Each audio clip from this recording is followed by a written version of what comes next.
Breaking news చూస్తున్నాం. Delhi liquor scam వ్యవహారంలో అరవింద్ కేజ్రీవాల్ పై ED దాఖలు చేసిన ఛార్జ్ షీట్ ను కోర్టు పరిగణలోకి తీసుకుంది. ఈ మేరకు జూలై 12న కోర్టు ముందు హాజరు కావాలని కేజ్రీవాల్ కు సమన్లు పంపింది. వ్యక్తిగతంగా హాజరుపరచాలని రౌస్ అవెన్యూ కోర్టు ఆయనకు ఆదేశాలు జారీ చేసింది. మద్యం పాలసీ కేసులో మనీ లాండరింగ్ పై దర్యాప్తు చేస్తున్న ఈడీ మార్చి 21న అరవింద్ కేజ్రీవాల్ ను అరెస్టు చేసింది. ప్రస్తుతం తిహార్ జైలులో ఉన్నారు.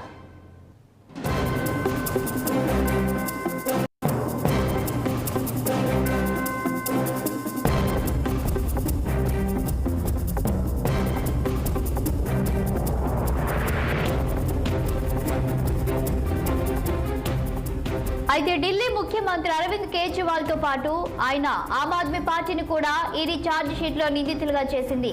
ఈ కుంభకోణంలో అరవింద్ కేజ్రీవాల్ ను కింగ్ పిన్ గా కుట్రదారుడుగా ఈడీ అభివర్ణించింది. ఇదొక్కటే కాదు, గోవా ఎన్నికల లంచం సొమ్మును వినియోగించినట్లు తమకు తెలిసిందని ఈడీ పేర్కొంది. కేజ్రీవాల్ పై దాఖలు చేసిన ఛార్జ్ షీట్ లో కవిత ప్రస్తావన చోటు చేసుకుంది.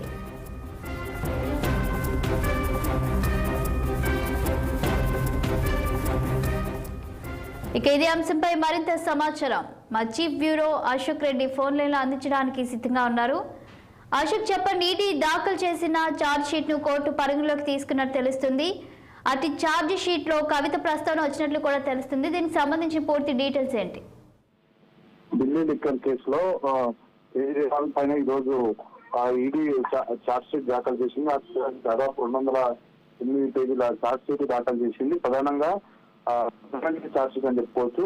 ఈ కేజ్రీవాల్ ప్రధాన నిందితుడిగా ఆరోపిస్తూ ఈడీ వెల్లడించింది. లిక్కర్ కేసులో 37వ నిందితులుగా ఆప్ పార్టీకి సంబంధించిన కీలక నేతలను కూడా ఛార్జ్ షీట్ లో పేర్కొంది. సో అదేవిధంగా వినోద్ చౌహాన్ ద్వారా హవాలా రూపంలో అనేక 45 కోట్ల రూపాయలు ఆమ్ ఆద్మీ పార్టీకి లబ్ధి చేకూరిందంటూ ఈడీ తన ఛార్జ్ షీట్ లో పేర్కొంది. గోవా ఎన్నికలకు 25 కోట్ల రూపాయలు హవాలా మార్గంలో ఖర్చు పెట్టారని, మొత్తం 100 కోట్ల రూపాయలు చేతులు మారినట్లు ఈడీ ప్రస్తావించింది. లిక్కర్ కేసులో కేజ్రీవాల్ తో పాటు కవితను కూడా ఛార్జ్ షీట్ లో ప్రస్తావన వచ్చింది. సో అదేవిధంగా కేజ్రీవాల్ పై దాఖలు చేసిన ఛార్జ్ షీట్ లో నిన్న పరిగణలోకి తీసుకున్న రౌస్ అవెన్యూ స్పెషల్ కోర్టు ఈ రోజు దానికి సంబంధించిన ఉత్తర్వులు ఇచ్చింది. సో లిక్కర్ కేసులో కవిత పాత్రపై గతంలో కూడా ప్రస్తావన వచ్చింది.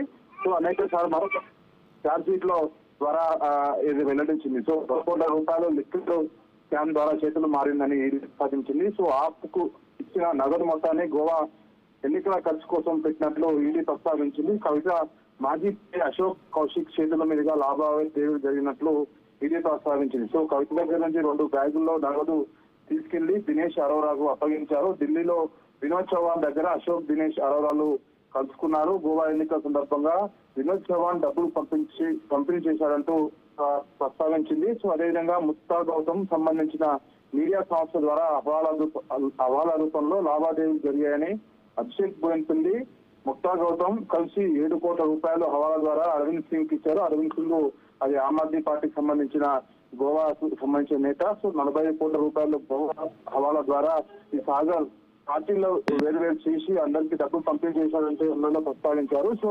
చారియట్ మీడియా సంస్థకు ఈ ద్వారా అనేక రూపాయలు ఈ హవాలా రూపంలో పోయినట్టు తెలుస్తోంది. సో ఓవరాల్ గా సుదీర్ఘంగా ఈడీ ఛార్జ్ షీట్ లో అనేక అంశాలు ప్రస్తావిస్తూ వచ్చింది. సో ఓవరాల్ గా కవితతో పాటు మరో కీలక నేతల్లో కూడా ఇందులో ప్రస్తావించింది.